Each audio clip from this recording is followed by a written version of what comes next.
Welcome. I bid you welcome. John Clauser, Johnny Metal, the Metal Dad, coming to you from my music corner of the world with by now this news of this is hitting social media, and I'm really sad to say rest in peace, Paul Di'Anno. Uh, the Can't really say the original lead singer because there was a few before him, but he was the first that the multitude of the people around the world who would listen to Iron Maiden, that would be who they would hear, would be Paul Di'Anno. Um, yeah, News is breaking. I'm going to read this post here from probably one of the bigger supporters of Paul um, in recent years, and that would be the Cart and Horses pub in England and over in London. Um, they were a very staunch supporter of Paul, and they were doing everything they could to raise money for his medical expenses because Paul was really experiencing a lot of health issues, and they really did a lot for him. So my hats off to you, Cart and Horses. I hope one day when I get to visit your side of the pond that I look to visit your establishment. Um, they put a post here on behalf of his family. Very sad to confirm the death of Paul Andrews, professionally known as Paul Di'Anno. He passed away at his home in Salisbury, in England, at the age of 66, born in Chingford, East London, on May 17th, 1958. Um, Paul first, of course, became prominent in the as the lead singer of Iron Maiden between 1978 and 1981. Sang on the amazing first album, and it's a equally influential follow-up, Killers. Um, when he when he left Iron Maiden, he would have a long and eventful recording career with bands like Battle Zones, Killers, numerous live solo appearances and guest appearances. Um, but the one thing he always did is he was always very, and this is me speaking, not the post, very much stuck to what brought him to the table, which was singing the Iron Maiden material that of the two albums that he was on.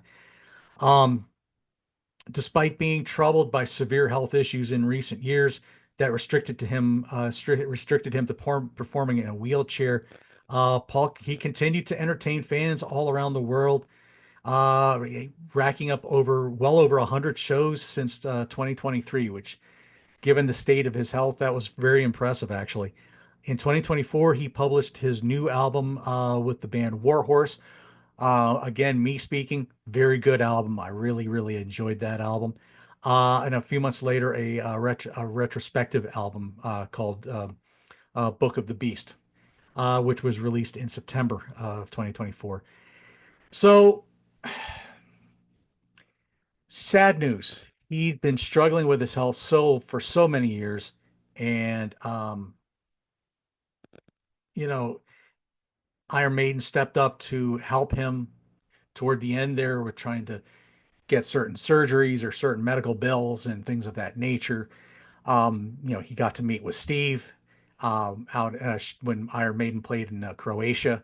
And then there's um, the viral news that went when Paul and Bruce Dickinson got to meet in person, and they traded solo albums. I think Paul gave him the Mandrake album, and then Paul gave him the Warhorse album, and it was really interesting to hear both of them say that they'd never met before. That was the first time that they'd actually met and actually had a conversation. So yeah, sad day for the Iron Maiden fans. Go and listen to that first album. Go listen to Killers. Go listen to Made in Japan. Go listen to the some of the early singles that had Paul on it, like the Women in Uniform. The song, the classic uh, cover of the Skyhook song. Um, whenever I hear the song Drifter. Um, I always think of that live. There's a live version that was on a B-side for a couple of the different Iron Maiden singles early on.